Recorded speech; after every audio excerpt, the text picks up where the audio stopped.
এক আল্লাহর বান্দা বড় গরিব মানুষ, অসহায় মানুষের কাজ করে দিন আনে দিন খায়। কাজ করলে ঘরের চুলায় আগুন জ্বলে, কাজ না করলে ঘরের চুলায় আগুন জ্বলে না। ওই আল্লাহর বান্দা প্রতিদিন কাজ করে সন্ধ্যাবেলা টাকা নিয়ে বাজারে যায়, কিছু বাজার করে ঘরে আসে, কোনো রকম সংসার চালায়। আজ বাজারে গিয়ে একটা আওয়াজ শুনি, আমার আল্লাহর কালাম পাওয়া যায়, আল্লাহর কোরআন পাওয়া যায়। এটা যদি ঘরে রাইখা দেও, ঘরের মধ্যে অনেক বরকত হবে। জীবনে আল্লাহর কোরআন দেখে নাই, পড়ে নাই, কই পাওয়া যায় ভাই? আওয়াজ দিল কই? কই লাইব্রেরির মধ্যে যাও, গেছে। আজ আল্লাহর বান্দা শখ শখ এটা ঘরে রাখলে বরকত হয়। কথা ঠিক আছে, আজকে আর খানা খাবো না, এই আমার একটা কোরআন দাও। কয় টাকা? এত টাকা নাও, আজকের বাজার টাজার নেই, এক রাত না খাইলে কি হইব? লাইব্রেরিয়ান ব্যক্তি বলে দিছে, এই আল্লাহর বান্দা ঘরে রাখবা, তবে এটা নিচে রাখবা না, বিনা উজুতে ধরবা না। আল্লাহর বান্দা কোরআনটা লাইব্রেরির থেকে নিয়ে ডাইরেক্ট বাড়ি চলে গেল রাতের বেলা। বিবি আবার অপেক্ষায় আছে, বাজার করে আনবে, রান্না করবো, খাবো। আমি এখন ঘরের দরজায় গিয়ে যদি বলি কিছু আনতে পারি নাই, দেখে যদি তো মেজাজ গরম হবে। আগের থেকে সিগন্যাল দিছে, এই ম্যাডাম বাঁকা টাকা হইও না, আজকে কিন্তু খাওন দাওন আনি না, একটা বরকত নিয়ে এসি। মহিলারা তো বরকতের আরো পাগল। কি বরকত? বলে আল্লাহর কালাম। ঘরের মধ্যে গিয়া বলে এটা বিনা অজুতে ধরা যাবে না, নিচু জায়গায় রাখা যাবে না, ঘরের মধ্যে এটা রাখতে পারলে অনেক বরকত হবে। এটা এমন একটা জিনিস যেটা দেখলে সওয়াব, পড়লে সওয়াব, ধরলে সওয়াব, জিডার আওয়াজটা কানের মধ্যে লাগলেও সওয়াব, দিলটা শান্ত হয়ে যায়। সারাদিন আবু জাহাল নবীরে গালি দেয়, আর রাতের আধারে গোপনে গিয়া আমার নবীর জবান মোবারকের তেলাওয়াত গোপনে গোপনে শুনে। আল্লাহর কালাম ঘরের মধ্যে নিয়া স্ত্রী বলে, ভালো একটা জিনিস আনছো, তবে অন্তরে ভয়, এটা তো উঁচা জায়গায় রাখতে হবে। আমরা তো বড় গরিব মানুষ, উঁচা জায়গাও নাই, ছোট একটা ঝুপড়ি ঘর, এখানে এই জিনিসটা রাখার মতো কায়দাই নেই। বিবি দিনদার, স্বামীরে পরামর্শ দেয়, পেরেশানি দূর করে দেয়। আর আমগো আম্মা জানেরা পেরেশানি খেলি বাড়ায়, হুদা জায়গায় একটা টেলিফোন করে একটা পেরেশানি দিয়ে রাখে। আল্লাহর বান্দি বলে, দরকার নাই বেয়াদবির থেকে বেঁচে থাকি, কাল সকাল বেলা না হয়, এখন পারলে ফিরাইয়া দাও। এখন পারবো না, কালকে দিতে হবে। কয় এটা ফেরত দিয়ে সঙ্গ করে রাখা যাবে না, রাখার জায়গা নেই, তাই হুদা এটা নিয়ে একটা বড় দোয়ার তলে ফরুম, এটা দিও। আচ্ছা ঠিক আছে, কালকে দেবো, আজকে কি করা যায়? আজ রাতটা তো অন্তত রাখতে হবে। কেমনে রাখবো? কোরআন এটা উঁচু জায়গায় রাখতে হবে, রাখার জায়গা নাই। কি করা যায়? আল্লাহর বান্দি, ঈমানওয়ালা বান্দি, দ্বীনের মুহাব্বতওয়ালা বান্দি ডাক দিয়া কয়, স্বামী আমার, আমি একটা পরামর্শ দেই, দেখেন হয়নি কি? অর্ধরাত্র আমি মাথায় নিয়ে কোরআনটা দাঁড়ায় থাকবো, আপনি ঘুম যাবে। বাকি অর্ধরাত আমি একটু বিশ্রাম করব, আপনি মাথায় নিয়ে দাঁড়ায় দাঁড়ায় কোরআন পাহারা দিবে। স্বামী বেচারা ডাক দিয়ে কয়, আল্লাহর শুকর, তুমি যেহেতু রাজি হয়ে গেছো, অর্ধরাত্র আজকে না ঘুমাইলে কি হবে, আমি কোরআন মাথায় নিয়ে দাঁড়ায় থাকব। দুইজনেই সিদ্ধান্তে এক হইয়া টাইম ভাগ করে অর্ধরাত আল্লাহর বান্দা মাথায় কোরআন নিয়ে দাঁড়ায় আছেন, বাকি অর্ধরাত স্ত্রী মাথায় কোরআন নিয়ে দাঁড়ায় আছে। ফজরের আজান হয়ে গেছে, একজন একজন অজু বানাইয়া যায় নামাজে নামাজ পড়লেন। নামাজের পরে বলে, এটারে ফেরত দিয়ে আসো, বেয়াদবি হবে, আল্লাহ বেজার হয়ে যাবে। স্বামী বলে যে, আনলাম কষ্ট করে টাইনা দিয়ামু, ভিতরে কি একটু দেখি। এটা খুইলে টুইলে দেখলাম না কি ভিতরে। একই যায় নামাজে দুইজন বইয়া এবার দেখতেছে, খুলতেছে পৃষ্ঠা, উল্টায় উল্টায় উল্টায় আঙ্গুল টানে আঙ্গুল টানে আঙ্গুল টানে দনোজন। মাওলা পাকের বড় কুদরত, মুহূর্তের মধ্যে শুরু থেকে শেষ পর্যন্ত আঙ্গুল টেনে টেনে টেনে টেনে লাইনে লাইনে পুরা কোরআনটা পৃষ্ঠা উল্টানো শেষ। এই মিয়া, আমরা এক খতম দিতে বেহুশ হয়ে যাওয়া লাগে। কোরআন এক খতম দিতে কত সময়? সাহাবায়ে কেরাম 3 দিনে এক খতম করেছেন। তামিমে দারি রাদিয়াল্লাহু আনহু প্রতি রাত 300 রাকাত নফল নামাজ পড়েছেন, ফরজের বাহিরে 300 রাকাত। সুবহানাল্লাহ তো কইছেন, বাসায় একটু হিসাব করেন দিয়ে এটা কেমনে সম্ভব? সুবহানাল্লাহ তো বলছেন, হিসাব করেন বাসায় বইয়া শুইয়া শুইয়া 300 রাকাত, এ কেমনে সম্ভব? আল্লাহ কয়, আমি আল্লাহর কুদরতের দ্বারা সম্ভব। সময়ের মধ্যে আমি বরকত দেই। সময়ের বরকত এটা ধরা যায় না, বুঝার জিনিস, অনুভব করার জিনিস।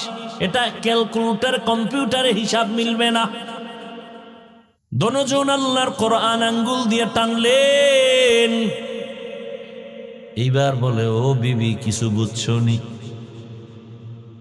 তুমি শুনবানি। এইবার আল্লাহর বান্দি এই কথা বলায় স্বামী আশ্চর্য হয়ে গেল। কি শুনাবা তুমি? শুনো। এবার আল্লাহর বান্দি মোহাব্বতের সাথে শুনাইতেছে কোরআন তেলাওয়াত করে। আমার মাওলা কোরআনের নূর তাদের সিনার মধ্যে ঢুকায়া দিয়েছে। সিনায় কোরআন মুখস্থ হয়ে গেছে। দুইজনে কোরআন মুখস্থ করে ফেলছেন। এটা মাওলা পাকের কুদরত। এটা বান্দার বিবেকের বাইরের কাজ।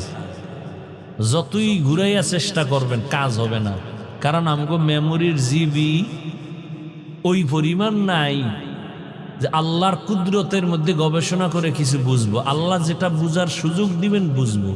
অতিরঞ্জিত করলে মেমোরি হ্যাং হয়ে যাবে।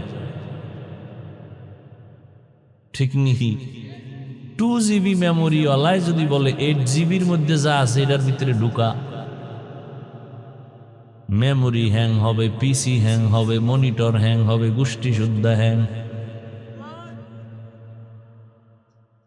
আল্লাহর কালাম দা হাত দিয়া দিয়া লাইনে টানছে। ও যুবক, ও পর্দার আড়ালের আম্মা জানেরা, ও বৃদ্ধ বাবাজি, মাওলার কোরআনের বয়ান শুনতেছেন।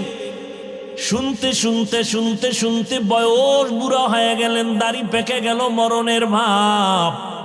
রমাজানুল মোবারকে তারাবির নামাজ পড়েন, খতম পড়েন, কোরআন শুনেন। কপাল বড় খারাপ, একটা দিনও খুইলা দেখলেন না মাওলার কোরআনের ভেতরে কি। কপাল বড় খারাপ। সেই ছোটবেলার থেকে কোরআন কোরআন শুনতেছেন, বয়ান শুনতেছেন, কোরআন তেলাওয়াত শুন, একটা দিন দেখলেন না যে দেহি তো ভিতরে কি আছে। এত সুন্দর কিতাব যেটা এত বরকত, এত সওয়াব, দেখলে সওয়াব, শুনলে সওয়াব, পড়লে সওয়াব, ধরলে সওয়াব। একদল আল্লাহর বান্দা টুপিওয়ালারা বলে কোরআনের অর্থ না জেনে পড়লে লাভ নাই। এরা ধোঁকাবাজ, এরা বাতিল।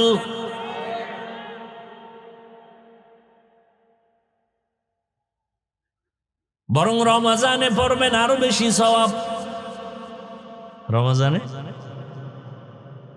আল্লাহর সেই পবিত্র কালাম মহাগ্রন্থ আল কুরআন, কি মহিমা এ মাসেই হয়েছে তার আগমন।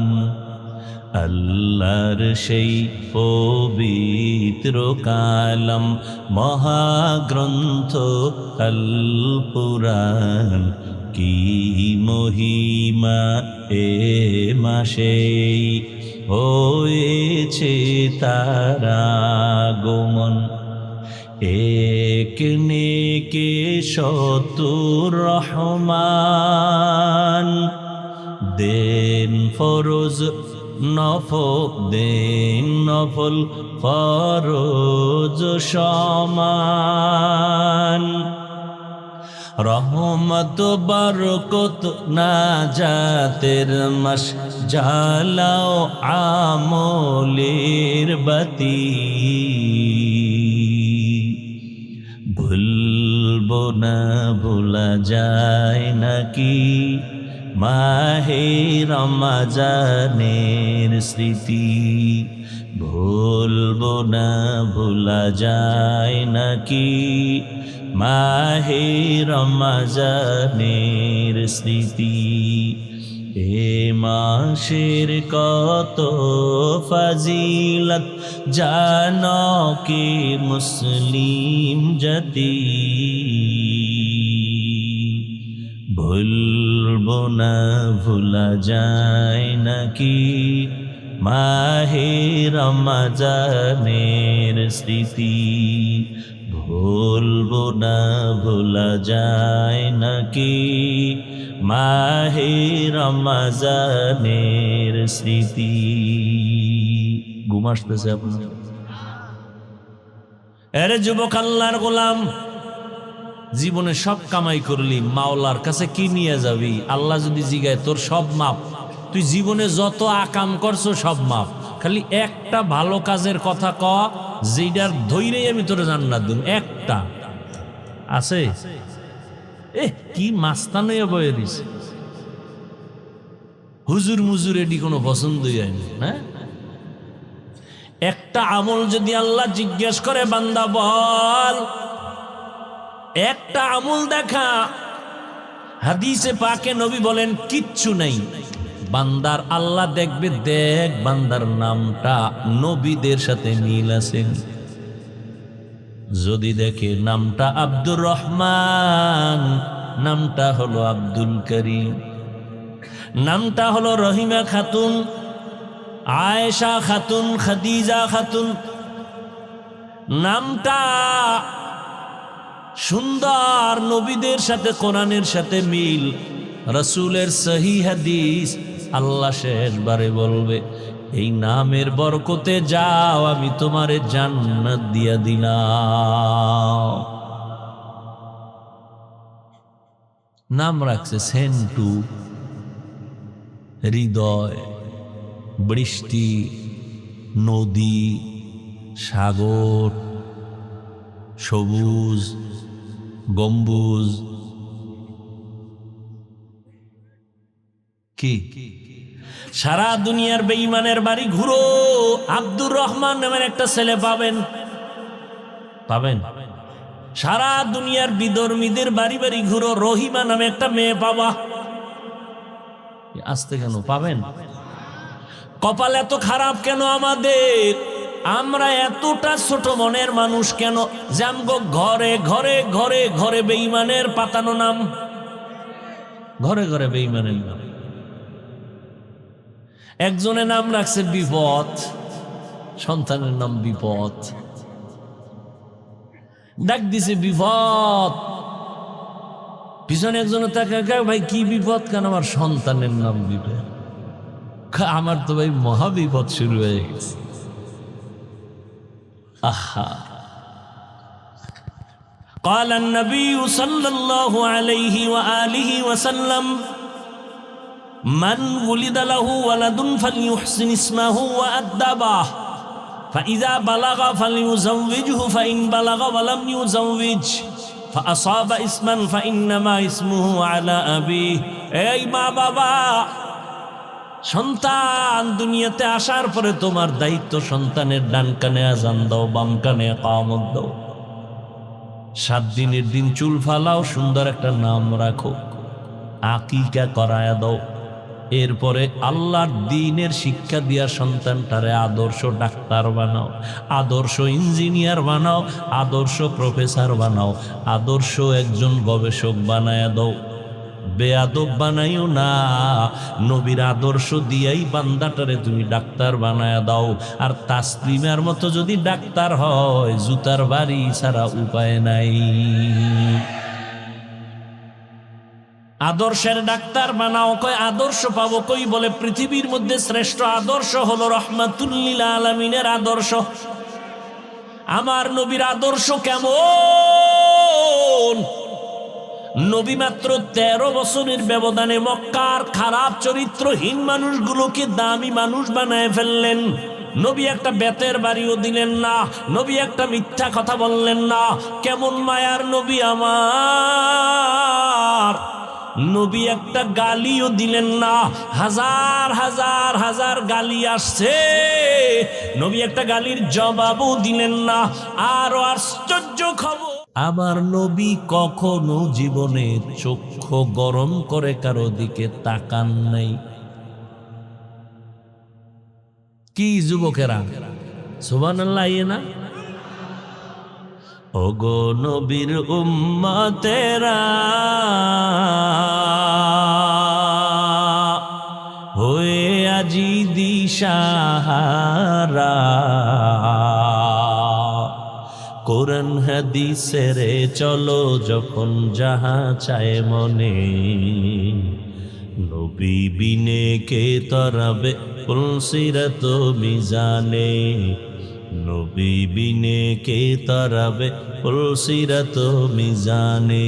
চলো চলো চলো মুমিন চলো নবীর সন্ধানে, নবী বিনে কে তরাবে পুলসিরাত মিজানে, নবী বিনে কে তরাবে পুলসিরাত মিজানে। খারাপ লাগেনি? এই গান গাইলে আমি পারি না গাইতে। এই বিছনায় প্রস্রাব করি, বুঝো কত ছোড়ো।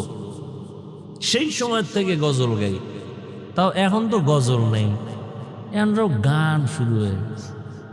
কিতা হ্যাঁ, মরণার মারো কাকা লড়ে কা আর রাও ডিস্টার্ব করো। ভাইরা আমার,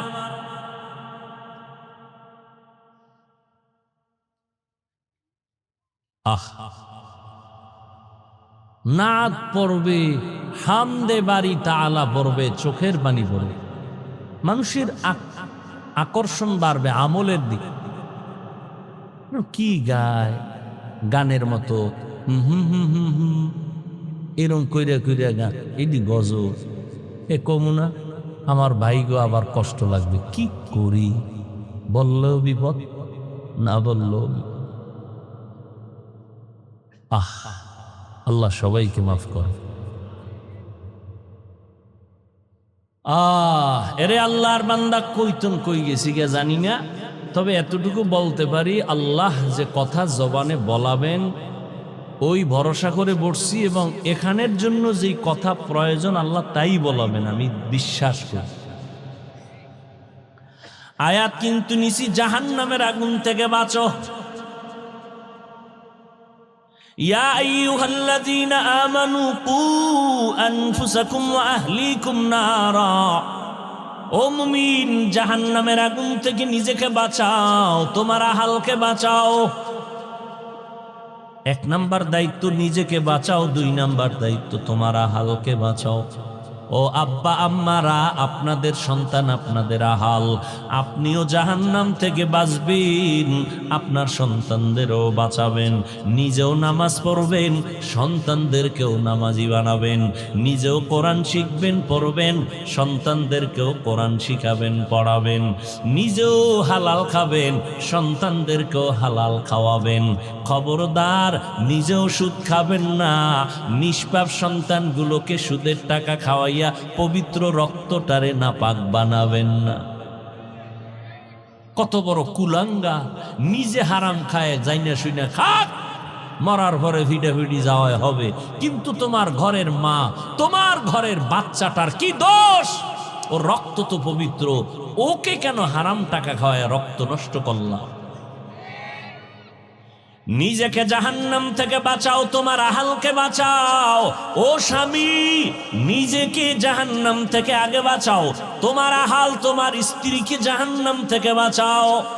নিজেও টেলিভিশন দেখবা না, স্ত্রীকেও দেখার থেকে ফিরানোর চেষ্টা করো। নিজেও নামাজ পড়েন, স্ত্রীটাকেও নামাজি বানাবেন, কারণ গাছ ভালো হবে, সফল ভালো হবে।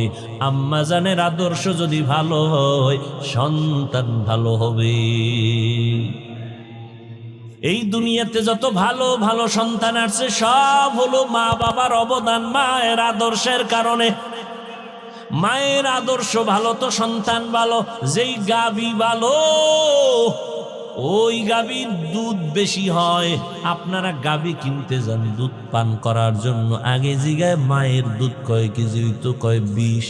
তাহলে বাচ্চাটার অন্তত 15 কেজি হতে পারে, ঠিক নেই?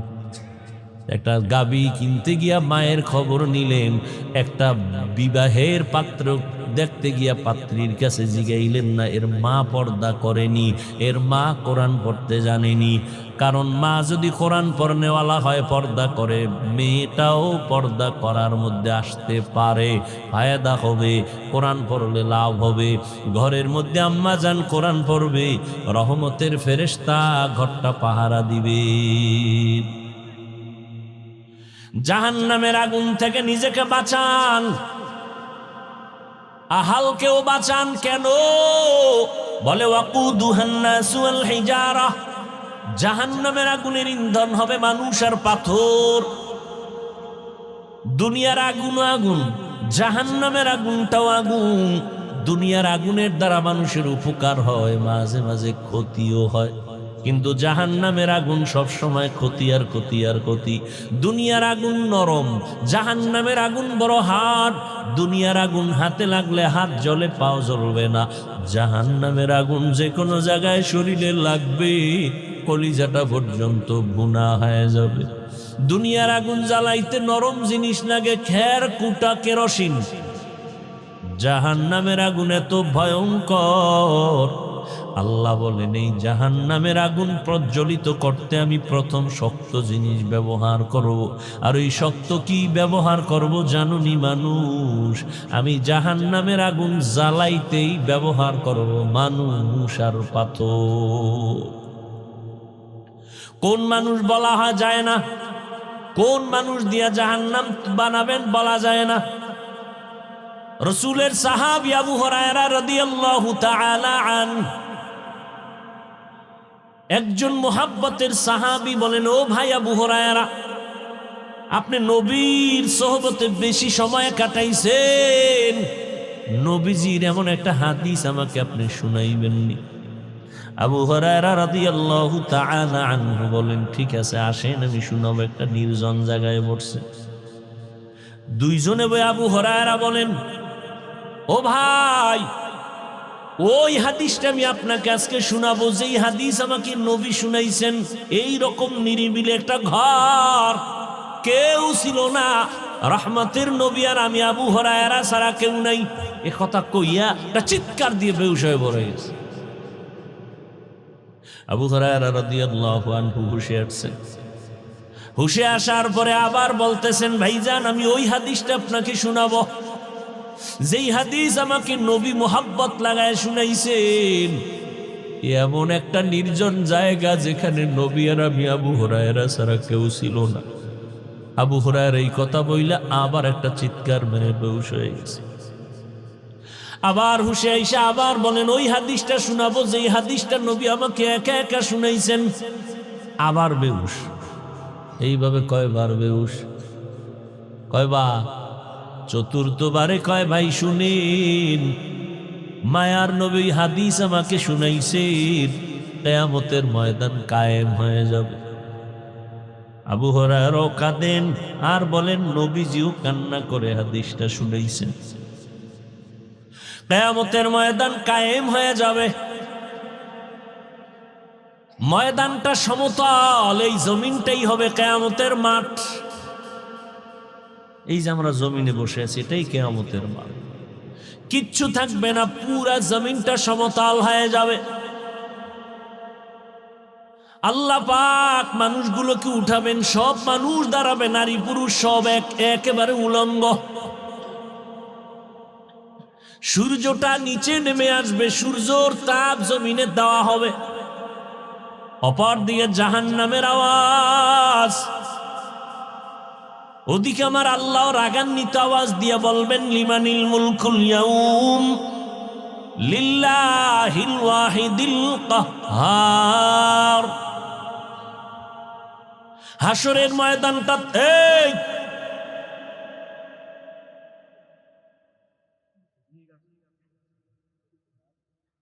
কি ওয়াজ করমু? মাদ্রাসা চালানের টাকা টোকাও থাকলে ওয়াজ মজ একেবারে বাদই দিয়ে দিতাম। আপনারা কি এখানে খাইতে এসেছেন? আচ্ছা, বাদাম খাইলে কি পেট ভরবে? কি শুরু হইল? ওয়াজের প্যান্ডেলে বেচা কেনা কেন? কিছু আল্লাহর বান্দা আছে এতটা মূর্খ, এতটা দুর্বল অন্তর ইমান, ওয়াজে একটা বেলুন কিনতে কিনতে বাড়ি যায়, বেলুন কেলে, মাছের ছবি কিনে, এখানে হইতেছে জান্নাতের বাগান সওয়াব, আর ওদিকে মার্কেটে হইতেছে ডাইরেক্ট স্পষ্ট তাজা কবিরা গুনাহ, নারী পুরুষ সমানে করতেছে। কি এক ওয়াজ! আহা, এই জন্য ওয়াজ বাড়ছে কিন্তু ফলাফল জিরো। মসজিদ সুন্দর, মুসল্লিদের অন্তর সুন্দর না।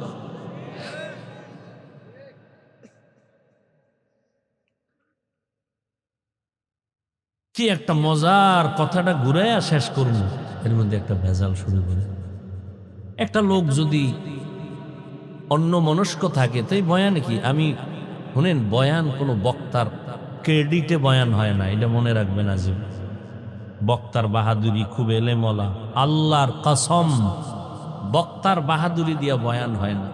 যত বড় পিসাব হোক আর যত বড় কামেল অলি হোক, বয়ান হয় এই শ্রোতাদের কলবের আকর্ষণে।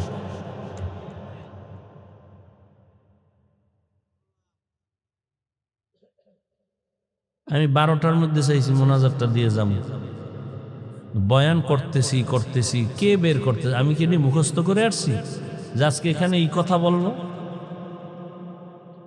এই আয়াত দিয়ে তো আরো 13 জায়গায় বয়ান করছি, কিন্তু আজকের আয়াতের মাথা হাতে যেই কথাগুলো আসছে, এই কথা তো কোনো বয়ানে আসেনি। এই একই আয়াতের বয়ান আরো 13 জায়গায় ইউটিউবে আছে, দেখেন। একই আয়াতের বয়ান করছি, এক এক জায়গায় এক এক রকম বয়ান। বক্তার বাহাদুরিতে না, ময়দানের শ্রোতাদের কলবের আকর্ষণে বয়ান হয়। অনেক জায়গায় কয় না, বয়ানটা অন্য জায়গায় কেমন সুন্দর করে, আমাদের জায়গায় ভালো হইল না। আপনাদের দিলের অবস্থা ভালো ছিল না। এই যে এত আশেক রসুল, ফজর পরে নাই, জহুর পরে নাই, আসর পরে নাই, মাগরিব পরে নাই, এশাও পরে নাই, পরে যে ফজর পড়বে কিনা আল্লাহ ভালো যায়। কি ইমানদার বইয়ের হুজুর, নামাজ না পড়লে কি ইমান তাজা আছে?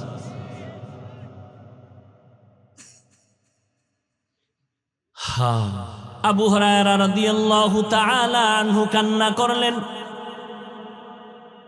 আর বললেন, কিয়ামতের মাঠ কায়েম হয়ে যাবে, আল্লাহ পাক রব্বুল আলামিন কাহ্হারিয়তের আওয়াজ দিবেন। হাসরের ময়দানের মানুষগুলো পাগল, সব উলঙ্গ। আম্মা জান আয়েশা রাদিয়াল্লাহু আনহা কয়, নবী লজ্জা করবে না? নবী বলেন, হাসরের মাঠ এমন ভয়ঙ্কর, কান্না করে করে মানুষ পাগলের মতো হয়ে যাবে, কেউ কারো দিকে তাকানোর সুযোগ হবে না। এমন ভয়ঙ্কর হাসরের মাঠ। আমার মায়ার নবী কান্না করেন, হাসরের মাঠের হালাতের কথা ভেবে ভেবে কাঁদতেছেন। এত এলেম, এত আমল, এত তাকওয়া, আবু বকর, ওমর, ওসমান জান্নাতের টিকিট পাইয়া তারাও কাঁদতেছেন, আল্লাহর আদালতে কেমনে দাঁড়াবো? আবু হুরায়রা বলেন আল্লাহ আদালত কায়েম করবেন, তিনজন মানুষকে আল্লাহ ডাকবেন, তিনটা ব্যক্তিকে ডাকবেন, পিওর মানুষ, দুনিয়ার সমস্ত চোখ বলে তিনজন বিনা হিসাবে জান্নাতি। খুব খেয়াল করেন, আবু হুরায়রা বলতেছেন নবী ওই হাদিসটা শুনাইছেন, কিয়ামতে আল্লাহ তিনজন ব্যক্তিকে ডাকবেন, দুনিয়ার চোখ বলে ওই তিনটা মানুষ বিনা হিসাবে জান্নাতি। কারা বলে? দুনিয়ার চক্ষু দেখে বলবে তিনজন কি? আবু হুরায়রা বলেন ওই তিনটা মানুষ জান্নাতি আল্লাহ ডাকবেন। প্রথম ব্যক্তিকে ডাকবেন, তিনি হবেন যুদ্ধের ময়দানে গলা কাটা শহীদ। আর একজন ডাকবেন, তিনি বড় হুজুর মাওলানা। আর একজন ডাকবেন, যিনি কোটি কোটি টাকা দান করে মাদ্রাসা মসজিদ করেছে। আপনাদের চোখ কি বলে? এরা জাহান্নামী। সবাই বলে এরা জান্নাতি। আবু হুরায়রা রাদিয়াল্লাহু আনহু কাঁদেন আর বলেন, নবী বলতেছেন ওই শহীদকে আল্লাহ জিজ্ঞাসা করবেন, এই শহীদ তুমি যুদ্ধের ময়দানে গলা কাটছো কেন বলো? শহীদ বলবে, আল্লাহ তোমার দ্বীনের জন্য আমি গলা কেটে দিলাম বেঈমানের মোকাবেলায়। কিন্তু মাইনসে জানে তুমি দ্বীনের জন্য করছো, মাইনসে তো উপরেরটা জানে, আমি তো ভিতরের কলবেরটা জানি। আমি আল্লাহ জানি তুমি তো আল্লাহর দ্বীনের জন্য করো নাই, তুমি করছো তোমারে সবাই বীর মুজাহিদ বলবে, তোমাকে উপাধি দেবে তুমি বীর যোদ্ধা, তুমি বীর পুরুষ, তুমি এই নিয়তে আসছো ময়দানে। আমি তো জানি তোমার অন্তরের হালাত। তখন বান্দা ভয়।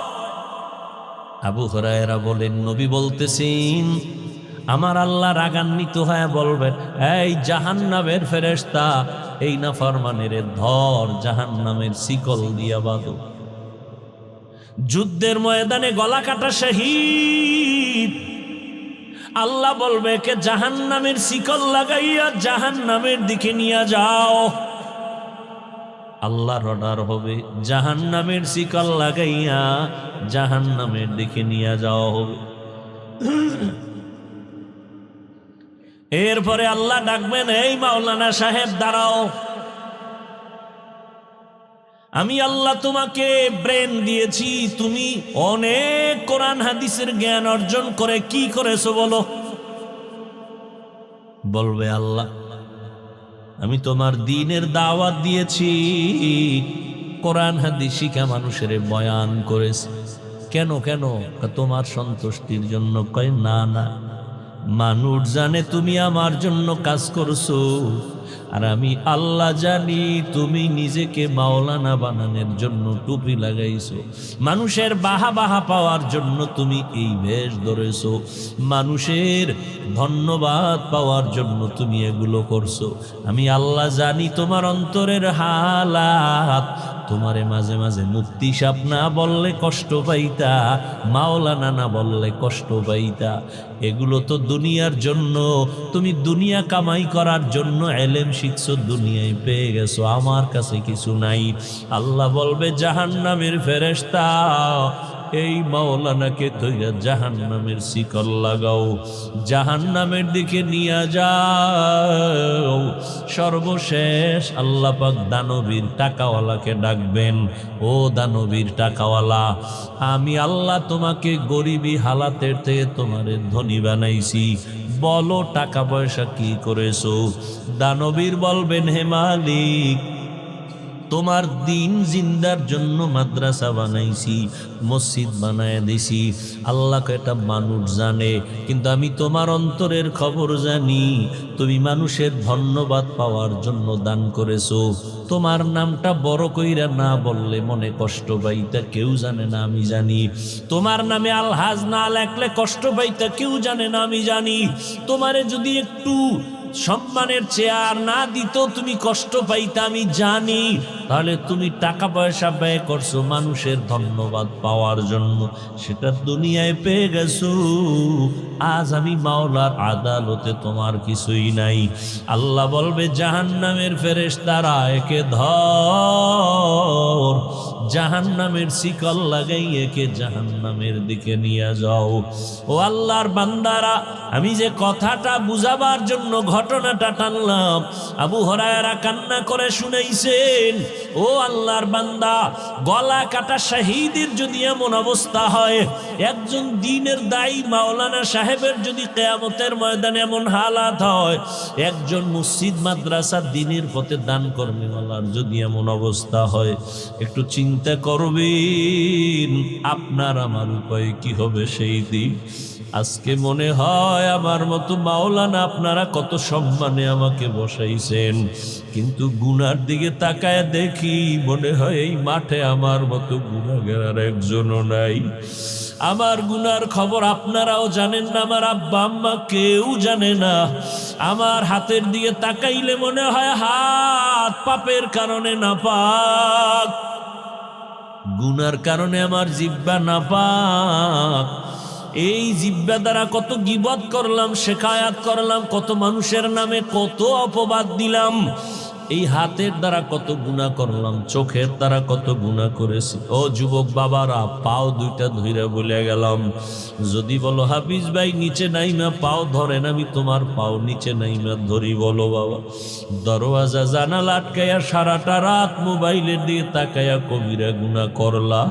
আমার মাওলায় যদি তোমারে অন্ধ বানাইতেন, বলো তুমি কেমনে রাতের বেলা মোবাইলে কবিরা গুনাহ দেখতা? এখনো কি তওবা করবা না? কয়দিন আর তুমি বাঁচবারে বাবা? তাকায় দেখো গাড়ির নিচে তোমার মতো যুবকের লাশ, পানির ভেতরে তোমার মতো যুবকের লাশ, ঘরের বিছানায় ঘুমের বিছানায় তোমার মতো যুবকের লাশ। ও আল্লাহর বান্দা, তুমি স্কুলে পড়ো, কলেজে পড়ো, চাকরি করো, বাধা নাই, নামাজটা ছাড়িও না রে বাবা। তোমার মতো যুবক স্কুল কলেজে পড়ে, নামাজ ছাড়ে না, তুমি কেন পারো না রে বাবা? তোমার মতো বান্দা রাস্তায় গাড়ি চালায়, নামাজ ছাড়ে না, তুমি কেন পারো না? তোমার মতো যুবক ব্যবসা করে, চাকরি করে, নামাজ ছাড়ে না, তুমি কেন পারো না? তোমার মতো যুবক কৃষি কাজ করে, নামাজ পড়ে, তোমার মতো বান্দা র্যাব, আর্মি, পুলিশ, বিডিআরের চাকরি করে, ডাক্তার, প্রফেসর, ইঞ্জিনিয়ার, নামাজ ছাড়ে না, তুমি কেন পারো না রে বাবা? আমার মাওলার কোরআনটা কি মিথ্যা মনে করেছো? আমার নবীর কথাগুলো কি মিথ্যা মনে করেছো রে বাবা?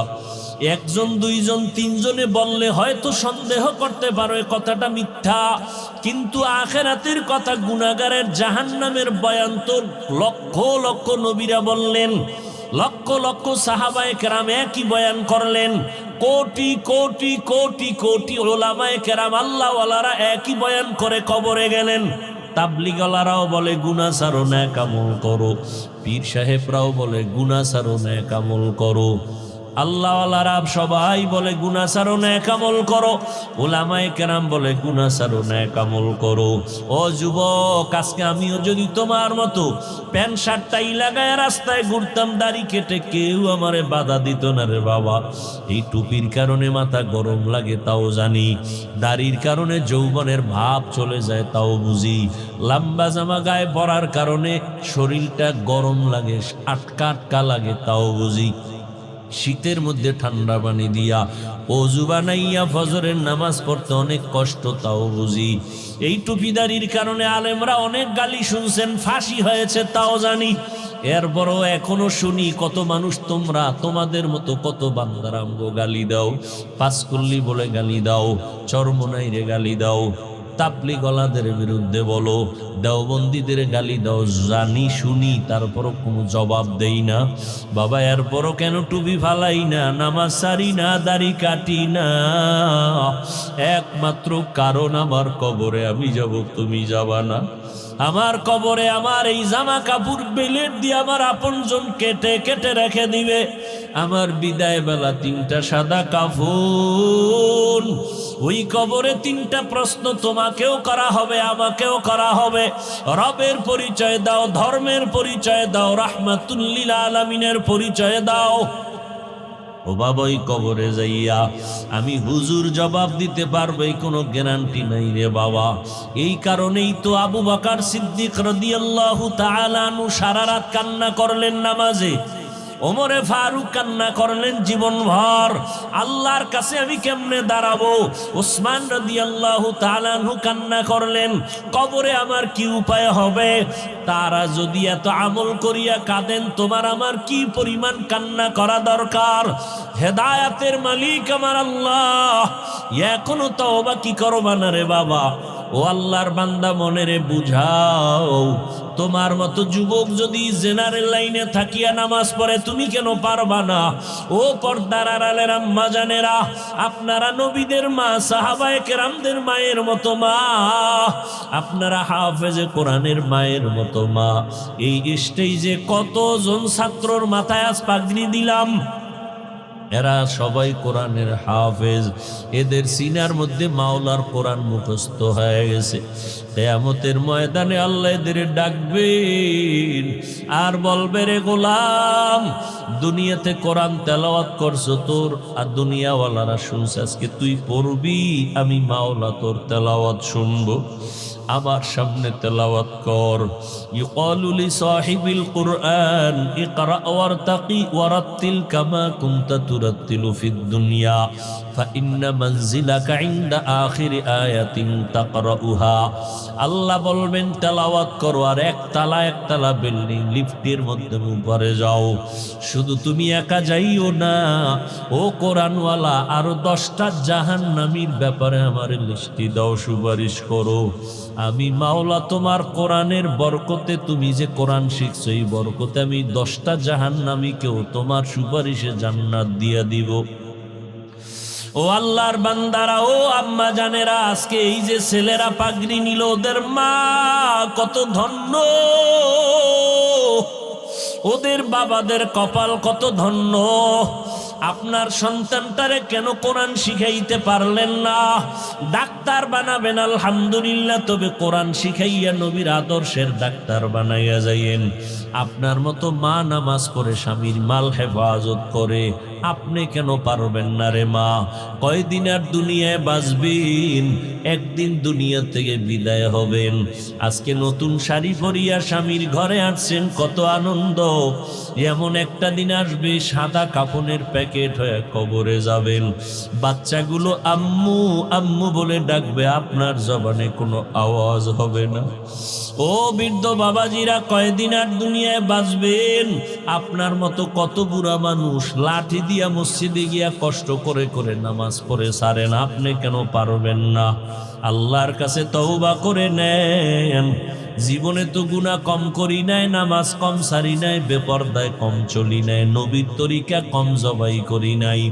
আজকে থেকে আর নবীর তরিকা সারবা না, দাড়ি কাটবা না, বেপরদায় চলবা না, মা বাবার দোয়া নিয়ে চলবা, ওলামায়ে কেরামের পরামর্শ নিয়ে চলবা, নবীর সুন্নাত অনুযায়ী চলবা। এমন নিয়ত যদি কারো অন্তরে থাকে তওবা করার জন্য, মুনাফিকি যদি অন্তরে না থাকে, যাদের অন্তর তৈরি হয়ে আছে তওবার নিয়তে, আমি বলবো ভাইজানেরা, আমার মাওলার মোহাব্বতে তওবার নিয়ত যদি থাকে, দুটো হাত আমার আল্লাহকে দেখায় দেন। আয় আল্লাহ, হাতগুলো কবুল করে নেন, তওবা কবুল করে নেন। আয় আল্লাহ, মরণ পর্যন্ত নবীজির আদর্শ নিয়ে চলার তৌফিক দান করেন। মা বাবার দোয়া নিয়া, ওলামায়ে কেরামের পরামর্শ নিয়ে আদবের সাথে চলার তৌফিক দান করেন, আমিন। আলহামদুলিল্লাহি রাব্বিল আলামিন, والصلاة والسلام على سيد الأنبياء والمرسلين وعلى آله وأصحابه أجمعين يا أرحم الراحمين يا أرحم الراحمين يا أرحم الراحمين رب ارحمهما كما ربياني صغيرا اللهم إنك عفو كريم تحب العفو فاعف عنا اللهم إنا نسألك رضاك والجنة ونعوذ بك من سخطك والنار اللهم إنا نعوذ بك من البرص والجنون والجذام وسيء الأسقام ও দয়ার মালিক